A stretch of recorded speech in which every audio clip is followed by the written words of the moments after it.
Welcome to the show. We're a little late, but today's news is Helldivers 2 has some dream crossovers.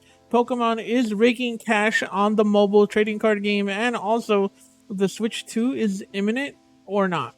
Before we get into that, make sure you guys like, comment, and subscribe, and make sure you watch the video all the way through. It tells the algorithm you want other people to watch the video. I would greatly appreciate it. Let's get into it. So Helldivers 2 is inspired by a lot of games. There's Starship Troopers, there's like the obvious ones is Starship Troopers and Warhammer 40k, but the director says although he doesn't want to have many crossovers because it would dilute the IP, he does have some dream scenarios of which ones he would love to work with, and he made a list. Starship Troopers, Terminator, Warhammer 40k, Helldivers 2 creative director reveals his dream crossovers. That's a fun conversation players have been having ever since the game's explosive launch earlier this year. Now, Helldivers 2 creative director has had it say, revealing a number of intellectual properties he'd love to work with. In a tweet, Arrowhead CCO and Helldivers 2 creative director Jonathan Pilon cautioned against doing too many crossovers, saying it would dilute the IP and make it a not Helldivers experience. However, he also published an extended list of IPs he would really love to do and take on. Aliens is number 1 on the list. Starship Troopers, Terminator, Predator, Star Wars, Fifth Element, Blade Runner, Warhammer 40k, which was the most obvious one in my opinion, Trench Crusade, Mutant Chronicles, and Drop Zone Commander.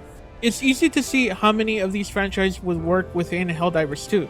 Starship Troopers is the obvious choice given Helldivers 2 riffs so heavily on the cult classic sci-fi film. Terminator 2 seems to easily fit given the automaton alien enemy are basically Terminators themselves. Aliens, Predator, and Star Wars are fun to think about, but my favorite is Warhammer 40k. It would be amazing to drop down into a planet overrun by Tyranids or Necrons as an Imperial Guard soldier, complete with lore accurate weapons, vehicles, and of course dialogue. Yes, Warhammer 40k fans have the wonderful and hugely successful Space Marine 2 to play right now, but that's a Space Marine game. Helldivers 2 is near enough an Imperial Guard game already. I'd drop $1 or 10 on an Imperial Guard crossover in a heartbeat. Yeah, when you think about it, Helldivers 2 is ripe for some crossovers, and we've had games that do crossovers really well. Destiny does it, Fortnite does it extremely well, and it makes them a lot of money. The one that I would really like to see the most is Aliens, because of course shooting bugs in this game is probably the funnest thing in the game. The game gets perfectly what it would feel like to actually shoot a xenomorph or an alien from Aliens, and I would love to feel that crunchiness with actually shooting xenomorphs from the Alien franchise. So like, I hope that that's the one. And number 2 on my list of course is Warhammer 40k. There can never be enough Warhammer games to go around, because Warhammer is just one of those IPs that deserve a lot more love than they're given. There should be a game almost every 3 years of that franchise, because it has so much lore, it has so much great written like enemies and different play styles that you can have in that game. It's just a great game with a lot of like depth to it, a lot of stuff to it. So like I really would love Warhammer. So Alien and Warhammer, I really hope eventually do a crossover, but we'll see. Let me know what you think in the comment section. Which one out of the ones that I've listed would you like to see the most, and which one do you think is more likely to happen the most? Me, in my opinion, Starship Troopers and Aliens are probably the most likely one that will happen in the future, because technically Sony does own the IP of Starship Troopers, so we'll see what happens. Let me know what you think in the comment section, and remember, you're pretty good. If there's 3 things in this world that you should take very seriously, is death, taxes, and Pokemon cards will make a crapload of profit always. So it's not surprising. It's early days, but Pokemon trading card game Pocket already looks like a smash hit. Pokemon trading game launched on October 30th, and already there are signs it's going to be a massive hit.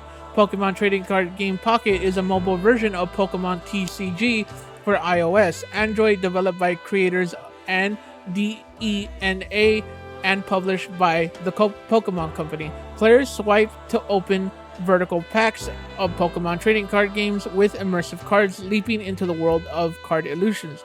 Players can open 2 booster packs every day at no cost, including cards with nostalgic illustrations as well as new cards only found on the app. But they must pay to open more, and it's this mechanic that's helping the money roll in.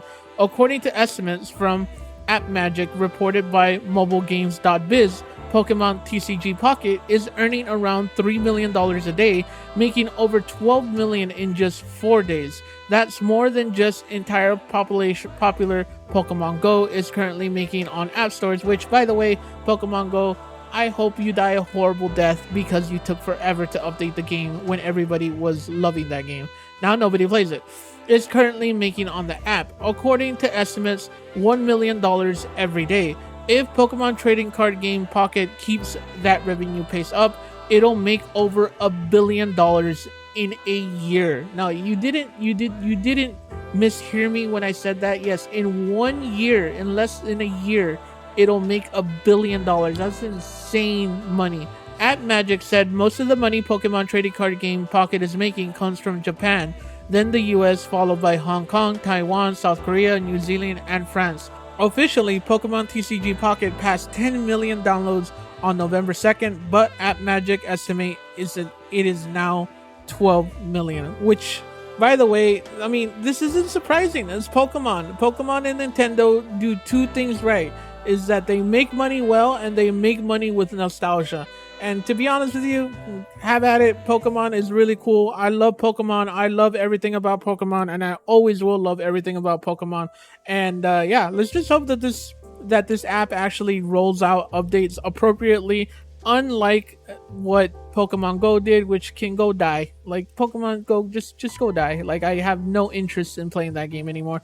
Let me know what you think in the comment section. Do you think Pokemon Go do you think Pokemon TCG Pocket will actually make that leap of making $1 billion in a year? Let me know what you think.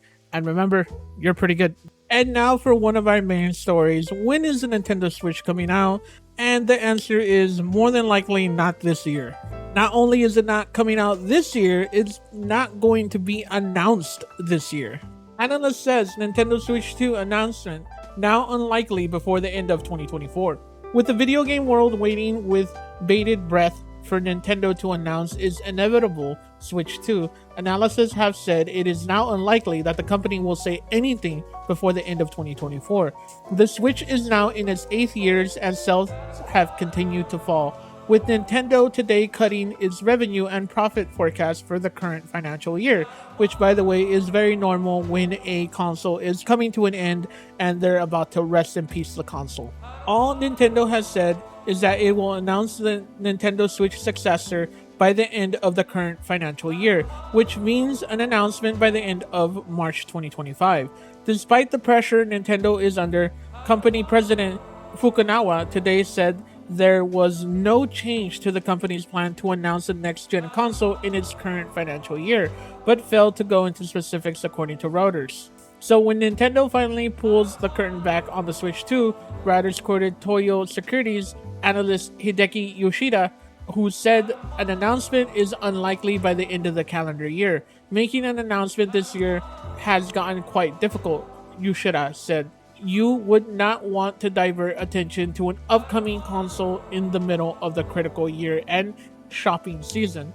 If that prediction is on the mark, fans now face having to wait until January at the earliest for a Nintendo Switch 2 announcement.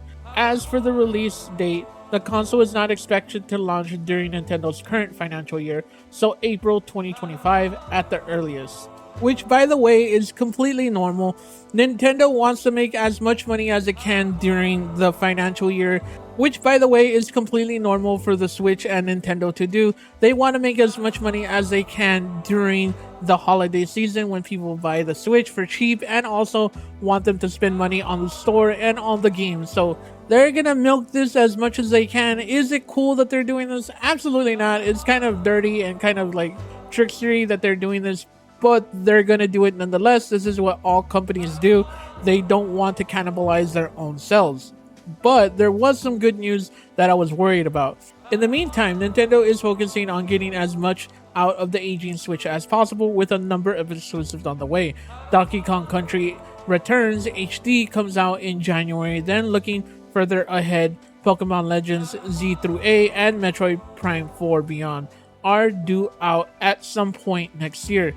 This Fukuwawa, at today's corporate management policy briefing, we announced the Nintendo Switch software will also be playable on the successor on the Nintendo Switch. Nintendo Switch Online will be available on the successor to the Nintendo Switch as well. Further information about the successor to Nintendo Switch, including its compatibility with the Nintendo Switch, will be announced at a later date. So more than likely what they're saying is that yes, this is going to be compatible with the Nintendo Switch, and they recently did announce that anything that you have on the Nintendo Switch digitally or physically will be backwards compatible with the successor of the Nintendo Switch, which more than likely is going to be called the Nintendo Switch 2. It's great and exciting news that they gave this update, because Nintendo is really bad when it comes to backwards compatibility, because every generation Nintendo wants to innovate and make something new. You had the GameCube, and then you jumped to the Wii, and from the Wii you jumped to the Wii U, and from the Wii U you jumped to the Switch. So the backwards compatibility really wasn't that great, and it really didn't work all that well. So because of that, people were very concerned, and this has been a trend for Nintendo for years. They're one of the worst when it comes to backwards compatibility, but it is good news that they're focusing in on it now, and more than likely are hearing people kind of complain about that. So let me know what you think in the comment section. Do you think they will announce a Switch this year? I don't think so, but do you think so? And what do you think about them actually making good on the backwards compatibility? And yeah, comment in the comment section. Let me know what you think. Remember, you're pretty good. So it's been kind of a plague recently that games are coming out buggy, broken, and it's not only bad that games are coming out buggy and broken, but games are coming out completely incomplete, needing probably another year to finish and to kind of refine what the game actually wants to be and have the mechanics completely finished. And with that said, Star Wars Outlaw is probably one of the biggest culprits of them doing that. Star Wars Outlaw's new creative director promises big changes after disappointing sales. Ubisoft has released its first developer update for Star Wars Outlaw, with new creative director Drew Rincher promising big changes after the open world adventure debuted to disappointing sales. Rentner said that the update that Ubisoft had been gathering and auctioning players' feedback since the launch and has identified key areas it could elevate the game experience to be better for player experiences. Sentiments such as these are often seen in the wake of disastrous game launches, but Star Wars Outlaw debuted to positive reviews. Poor sales shook a struggling Ubisoft. However, it is now working to improve the game of what it hopes will be a sales bump along its Steam launch and the holiday period. I wouldn't count on that, my guy. Improvement to the game is combat, where we see a real opportunity to add more depth and excitement to the experience, further rewarding your tactics and precision, Rechner said. Our second key area is stealth, which is not only about improving the readability and consistency of the detection, but also providing choice in how you want to approach each encounter. Finally, our third key area of focus is centered around the character controls, which means improving the reliability of cover, increasing responsiveness of climbing and crouching, and generally improving the consistency of controls overall. These changes will be made when Update 1.4 arrives on November 21st, the same day Star Wars Outlaw launches on Steam. Players can expect more information on the changes in the upcoming weeks. Update of 1.3 arrived in October and brought back a handful of big changes of its own, including improvements to stealth. Players were given more flexibility in how to approach situations alongside upgraded enemy activity to make gameplay feel more realistic. Julian turns his attention to the Division 3, a massive entertainment. Rechner moves into the Star Wars creative director role. As previous creative director, Julian turns his attention to the Division 3 at Massive Entertainment. Ubisoft as a whole continues to be embattled by rumors of takeover and other issues. The French publisher delayed Assassin's Creed Shadows into 2025 and has ditched Epic's Game Store exclusivity for its PC games. So, first of all, rest in peace the Division 2, because if the creative director did this bad with a Star Wars RP, First of all, rest in peace to Division 2, because why would you put somebody so incompetent that took a Star Wars IP that you kind of just had it in the bag if you would have just taken your time into releasing a complete game? I don't care if a game is buggy at this point, because it's kind of expected that the game is going to be buggy. That's what happens. It happens. And with patches, we can fix that and we'll be all good. Even the best games have bugs. That's just the way it goes. But to release an incomplete game and then to put him on the Division 3 is the most short sighted, dumb, bonehead move I've ever heard in my entire life. Let alone how big it is a slap in the face for people to pay their money, to give you the money, even though the sales weren't that good, to get Star Wars Outlaw and to get it in the shameless, disgusting state that it's in. The fact that you think gamers are going to reward this, and you know what? They probably are, because we never learn our lesson when it comes to not giving people and companies money that don't deserve it. Ubisoft does not deserve your money. They do not deserve your forgiveness of how bad this game came out. I don't think people understand just how disappointing and bad this game is.